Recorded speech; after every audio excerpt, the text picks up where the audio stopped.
Welcome to Cultural Fluency Makers. I'm your host, David Wellish. Each week, we welcome leaders to share how they stay ahead of the ever-changing consumer landscape. With today's cultural transformation, top brands need to understand diverse consumer segments from Gen Z, Hispanic, and LGBTQ+ to gamers, wine enthusiasts, and basketball fanatics in Iowa. Their marketing strategies require them to keep the pulse on their consumers, but also their brand in the category to continue to grow revenue for the long term.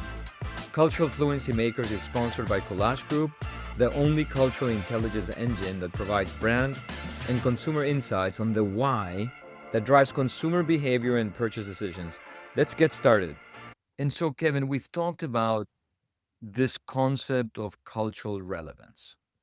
That every time I mention it to CMOs, marketers, heads of insights, the answer is, gosh, it is so critical to win hearts and minds. Um, for you, what does cultural relevance mean? At Collage, it's our own proprietary soundbite of cultural fluency. They sort of mean very similar things. What is it for you, and how does a brand become one in this marketplace? It does not happen overnight. I'd say most organizations are not built for this. They're really not. And I think a lot of organizations right now are trying to build themselves, right? Build and evolve. And it's a lot more people, a lot more staff. Um, Being culturally relevant to me means having the right people on the team, having the right resources, um, being culturally fluid, right? Understanding the codes and the values and the tensions and authenticity versus performance. There's a balance there. And that would translate into, the different languages and visuals and behaviors, and just to try to get it right. And again, organizations, I talk to peers all the time, are really struggling with it right now. And we're really going from pretty generic outputs to very brand or cultural specific outputs. And it's a challenge. How do you measure? How do you know if you're succeeding? Great question. We talk about that all the time.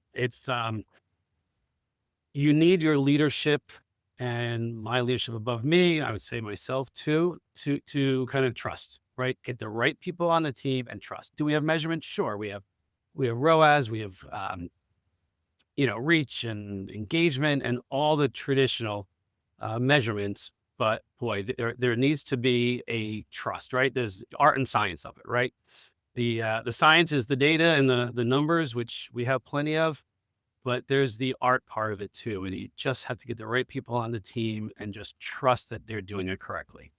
So I have the benefit and pleasure and honor to facilitate many roundtables, to uh, talk to many CMOs and heads of insights. And anytime I talk about cultural relevance, heads nod and they go, gosh, you gotta be culturally relevant if you're gonna win consumers' hearts and minds.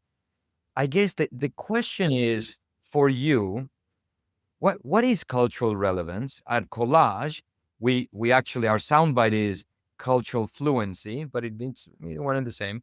What is cultural relevance, and how does a brand become it?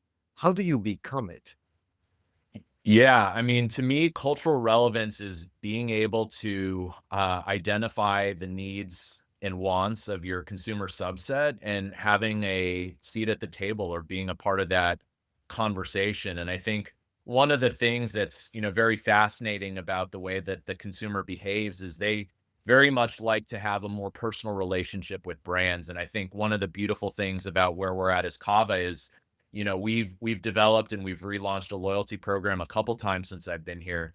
And our loyalty program is really designed to be culturally relevant. So as we scale, we believe that loyalty program is a primary mechanism to build a personal relationship with a guest.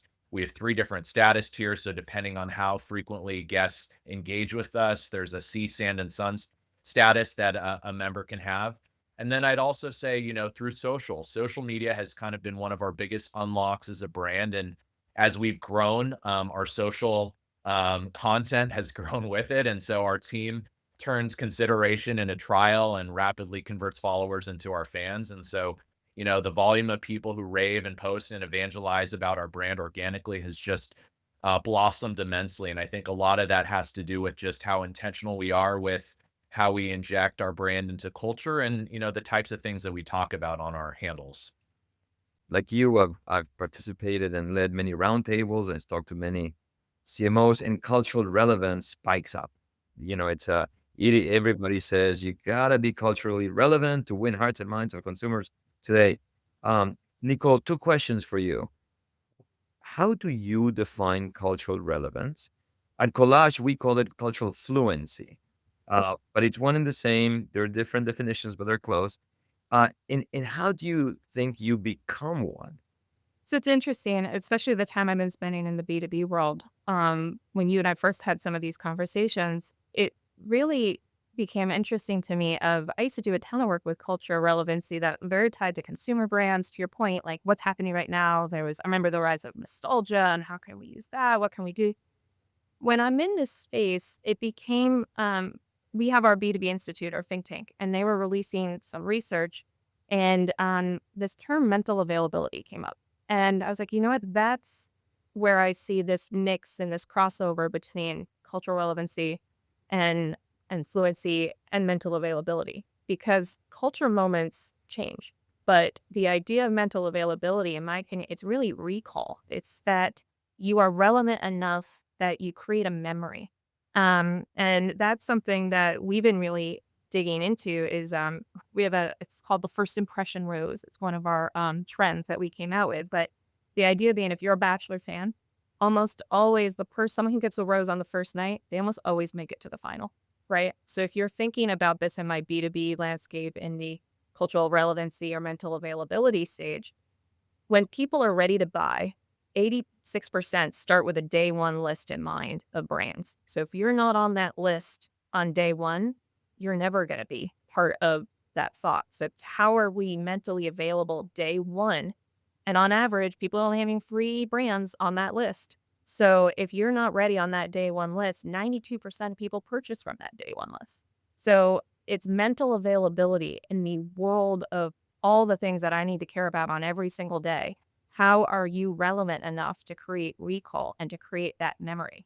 The joke is if Coca-Cola was a B2B brand, their ads would be like an ugly can and it's like, click here for whatever. But what are their ads? Their ads are polar bears. Their ads are a moment that you create with your family. And that brings that recall up. Like we did a study where I think on average, when we showed people an ad and we took the branding out and we asked people, I think it was 19% on average, not only noticed and correctly attributed the ad. So they go, yeah, I remember seeing it. And then if you try to I know what's the brand for? At the end, only 19% of that audience did that. So to your point, that relevancy is the memory. It's that mental availability in someone's brain that when they're ready to make a decision, whether it's buying a bag of chips or it's buying, very expensive tech software, you're available in their brain. And it's how do you create that memory for that mental availability? So let me ask you this, Linda. How do you define being culturally relevant or culturally fluent? What is that? It seems so abstract and so difficult to hone in. And how do you define it? And how do you become it? I mean, it's definitely a buzzword right now in the industry, and it's very broad. I like to think about it in terms of how do we insert our brands into culture in a way that resonates truly with the consumer target, but is also authentic to our brands. And for me, it all goes back to insights. And so I'll use an example on our International Delight Creamer brand. We have a very loyal fan base that loves us for our over-the-top flavors and personality. But we were struggling to recruit that younger consumer into the portfolio. And so we mined some insights and we learned that those younger consumers were watching a lot of reality TV every week. And so we started to think about, okay, is there an intersection, between something they're already consuming in culture, reality TV, and our product? And we took to TikTok, which is obviously a platform that was fast growing with younger consumers. Now it's currently up in the air. And we thought about, okay, how do we create a reality TV show parody about international delight? And hence we birthed Creamer Nation Creme House, which is all about what if we took, 5 creamers, put them in a house together and filmed them to see what would happen, what drama would ensue. And so it's been a really successful, fun content series that's talking to our consumer base in a new way, in a language they understand, building on a cultural phenomenon. And it's been so successful, driven our TikTok engagement and following through the roof. We're currently on season 5 and continuing to expand beyond that. So that's a great example of taking a cultural insight, a cultural phenomenon, and bringing it to life through our brands. Another way we do that is thinking through our product portfolio or how our products can be used in consumers' lives. I mentioned earlier that on our silk business, we're specifically looking at multicultural consumers who may have lactose intolerance. We also know that multicultural consumers have a very strong cultural relationship with food. A lot of them show love through food and what they make for their family. And so they're very hesitant to change any of the ingredients in those family recipes and traditions. And so even though they may have a need for a plant-based offering, they're worried about, can they deliver the same great macaroni and cheese that they're known for if they substitute one of the dairy ingredients for plant-based. And so we work really hard to make sure that, one, we're delivering product superiority and the best taste experience possible, but also providing recipes and education so that they feel confident in delivering the same great tasting mac and cheese recipe they've been delivering for years in now a plant-based way. I always ask this question, which is, well, how important is it, you think, to be culturally relevant in today's America to win hearts and minds of consumers, which everybody wants to do? And and everybody goes, oh my gosh, it's essential, it's core, it's at the center. So here's my tricky question for you, Kevin. At Collage, we call it cultural fluency, and we think that consumer organizations need to be culturally fluent, and that's the use of cultural intelligence to really deeply engage consumers across all segments, both efficiently and effectively. That's the way but we can use it interchangeably. How do you define cultural relevance, and then how does one become one? Yeah. Uh, so the definition, I think you're kind of spot on. I do think that there's probably a spectrum, a pendulum of how people could possibly define what it means to be culturally fluent. When I think about our marketers, our insights teams, what we do to ensure that we understand our consumers better than anyone else, it's really putting ourselves in their shoes. And Stefan Gaines is our global head of insights.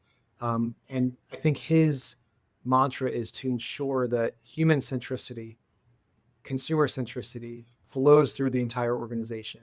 A lot of that does start with the insights teams, but it is part and parcel of our entire organization.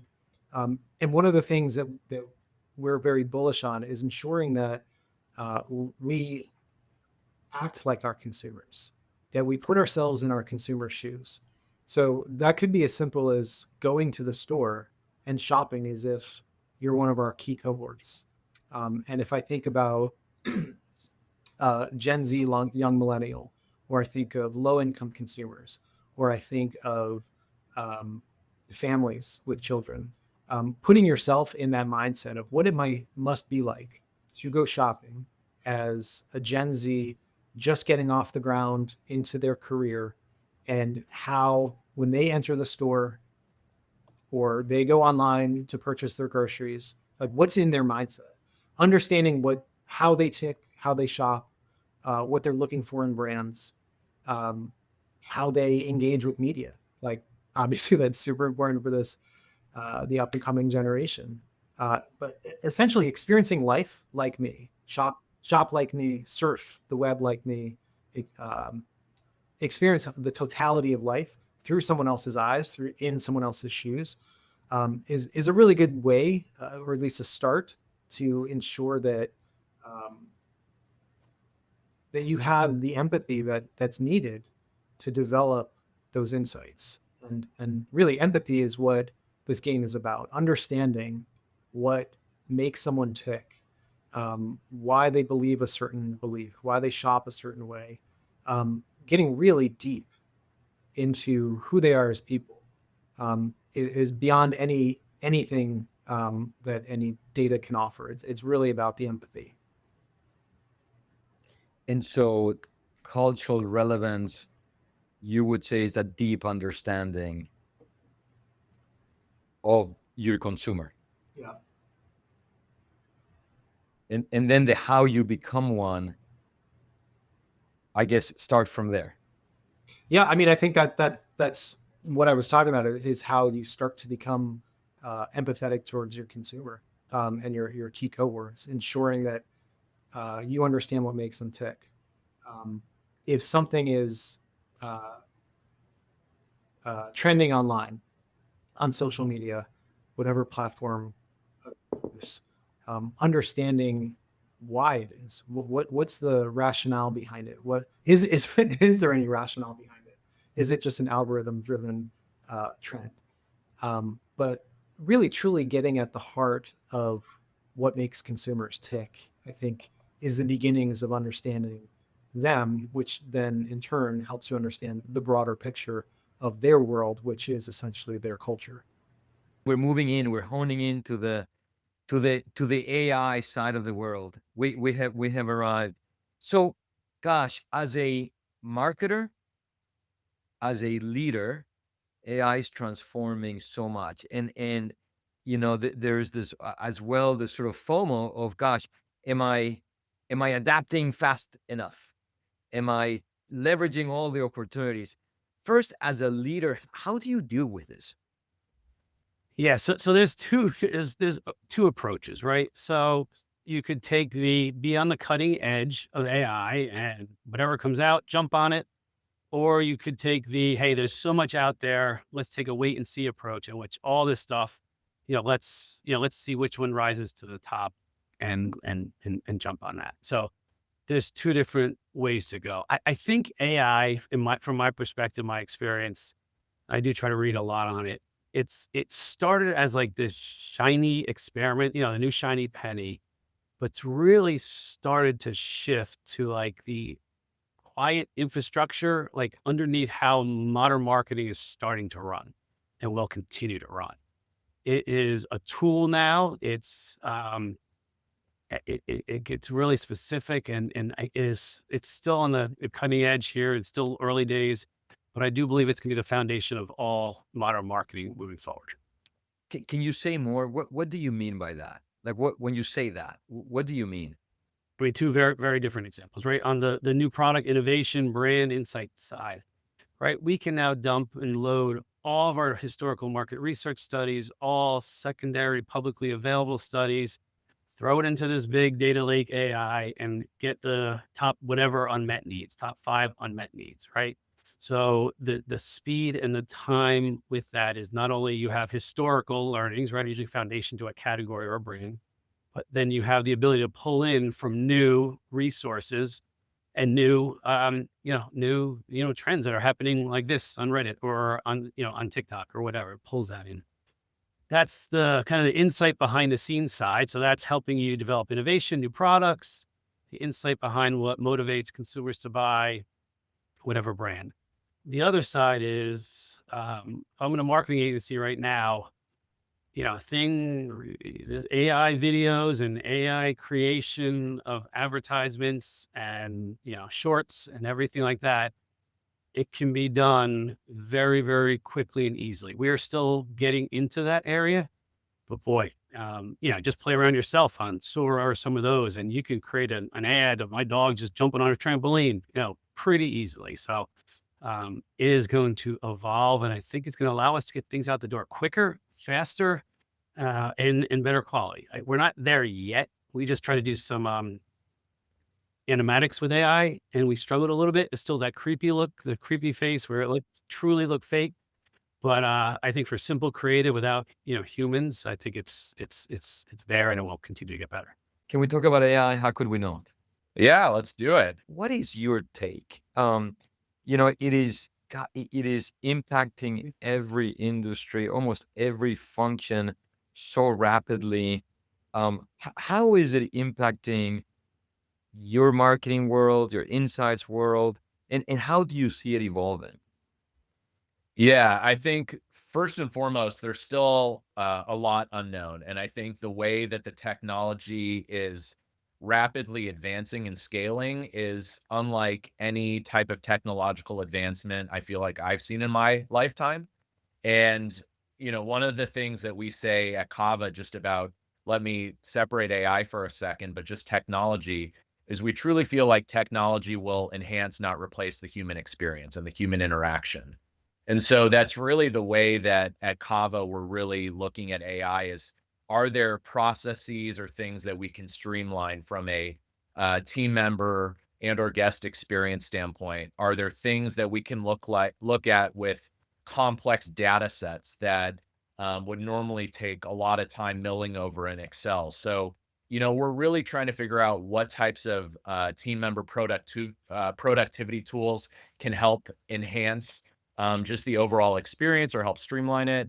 And, I think it's here to stay. And it's impressive to see the types of advancements that you can have. I mean, photos, videos, etc., are just so advanced in capability, and they're just producing these things in a matter of seconds. So, I mean, I'm in awe at times, but I would say that, you have to use it with restraint. And it seems like, it's interesting. As an entrepreneur myself, I always look at the opportunities. It seems like ultimately the in-person and the human side, and you guys play a little bit of the counter to that, right? Like counter, like, which is, hey, AI can make you more efficient. It can, in some cases make you more effective, but ultimately the human experience must be at the core of humanity. Yeah, completely agree. And I think, when you look at just Kava and the new restaurants we've built, we're committed to having our guests' best interests at the center of everything that we do. And, because we approach our guests with Mediterranean warmth and hospitality, that human element is critical. And like I said, we want technology to enhance the guest experience and meet them with where they are in terms of the way that they want to interact with us. And so we've built some incredible new restaurants, which we call Project Soul, and the design is just inspiring. And you really want to spend like I obviously go to Kava a number of times for lunch or dinner, and sometimes you have to pull me out of there because it's just so welcoming and it's so hospitable. And we have that type of interaction and omni-channel experience for every type of guest that interacts with the brand. So whether it be dining in restaurant or delivering via our digital app or one of our third-party partners, we've created a very pleasant omni-channel experience, and we're very proud of it. So, what are you seeing that AI is impacting? How is it evolving? How is it being used?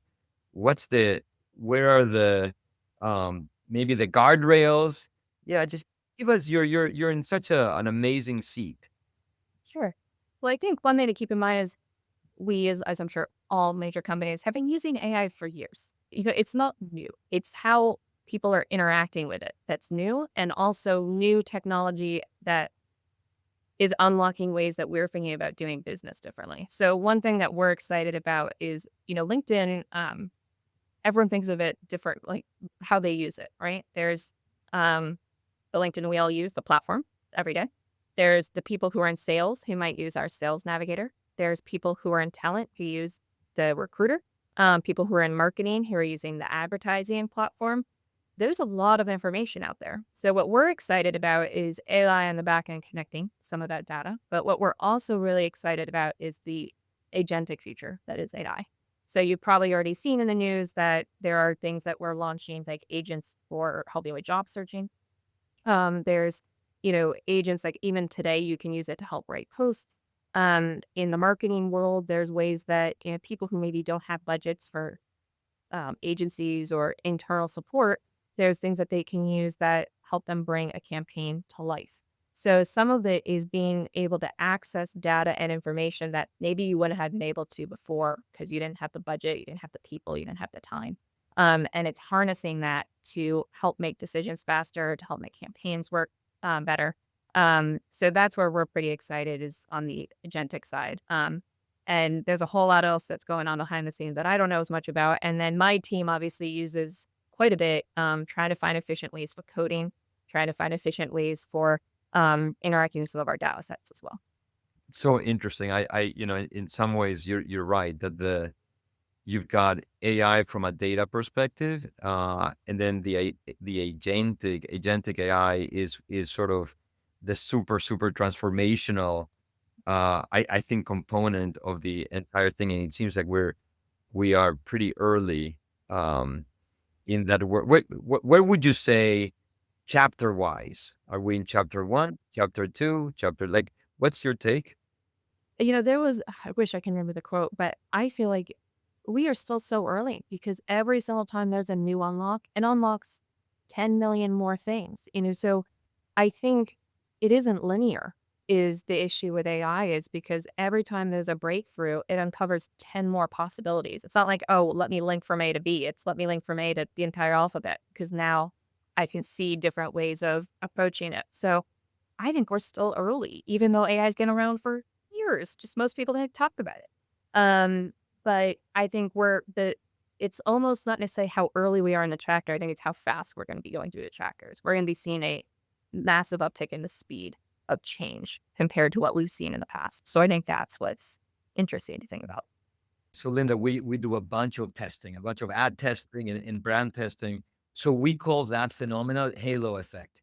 And we've seen it so much that if you authentically resonate with a specific segment, it halos, and it transcends that segment, which obviously is incredibly helpful in the ROI world. And so, maybe, moving on to the tsunami of AI, how could we not? And it's not just AI, but even it's interesting, the impact of AI, or the role of AI, both in this world that we're talking about, also in insights. What kind of impact do you believe that AI is currently having in both marketing and insights, and how does this thing evolve? I think AI is a fantastic tool when harnessed correctly. So, from an insight standpoint, it's absolutely helped us assess the impact of our creative much faster than we would working through traditional research methods. On the creative development side, we're leveraging it for mood boards, for storyboards, really kind of cutting out key time in the creative process without replacing the deep creative thinking required by the humans that work on the business. So it's really about figuring out what tools work for you and leveraging the right way to drive efficiency so that you can unleash the most effective creative to drive your objectives. Do you think that as we evolve, will AI continue to evolve in profound ways outside of this, what you've described? I know it's hard to have a crystal ball on this one. I wish I did, for many reasons, but I think we've only scratched the surface of what AI can do and how it will transform our industry. I say, in the world of AI, data is king or queen. But it's really it's the crux of the revolution. What is your view? As gosh, there's no day that we don't read about the impact of AI. I'm sure you guys are deep in it. What is it transforming for you guys in the insights world? How is it evolving? How is it being used? Any thoughts would be super welcome. No. I mean, I never heard of AI. It's we never get questions about that. I think, yeah. Listen, I'm certainly not an AI expert, but I would say I am extremely curious to where we land. I think it's going to be quite a journey, and where we internally have started to leverage it is really across the board. I think it touches every aspect of our business. But if I were to speak specifically about insights, the lowest hanging fruit is really the efficiency. Understanding how we can use video ethnographies or IDIs, and then leverage AI to summarize common commonalities in what we're hearing from consumers? What are the trends? What are the red thread that we can find in understanding shop-alongs, understanding how people go to the store using different technology to understand eye tracking, putting those things, those results into action, I think is what it makes the technology useful. To use AI for the sake of saying, "Yeah, we have a program that uses AI," like I don't think that's useful or helpful. It's not going to progress the journey. And so I think leaning in, learning more, understanding how you can get the most out of the capabilities as they develop, and be curious about what capabilities are out there. Like there are new technologies, new tools that are coming up all the time. Keeping your finger on the pulse of them as an insights professional, super, super important. That's a wrap on another episode of Cultural Fluency Makers. Thank you for joining us. Please share your comments and what you would like to hear more about.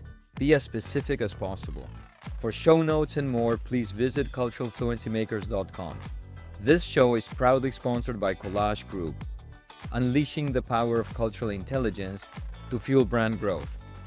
Please follow Collage Group on LinkedIn, and we will see you next week.